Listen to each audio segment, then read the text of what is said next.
এই পাতাগুলো দেখে কি চেনা যাচ্ছে? চেনা চেনা মনে হচ্ছে, তারপরেও অচেনা, তাই না? আচ্ছা, বলেই দিচ্ছি, এগুলো ফুলকপির পাতা।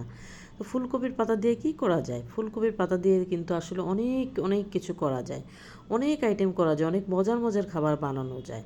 তো আমি খুব ভালো করে কিন্তু আগে ধুয়ে নিচ্ছি, তারপরে আপনাদের সাথে শেয়ার করব আমি এগুলো দিয়ে কী করবো। আরও দুটো ভিডিও আছে, আপনারা আমার পেজে লাইক দিয়ে ফলো দিয়ে পাশে থাকেন, সেই ভিডিওগুলো আপনারা দেখতে পাবেন।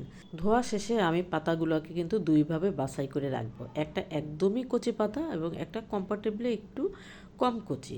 তো আসলে সবগুলোই কিন্তু কচি, তো আমি দুই রকম রেসিপি করব, একটার জন্য আমার একদম কচি পাতা দরকার, আর একটা মোটামুটি কুচি হলেও চলবে। তো এই ভিডিওগুলো কিন্তু আমি পরবর্তীতে আপনাদের সাথে শেয়ার করব যে কি মজার মজার রেসিপি বানিয়েছি।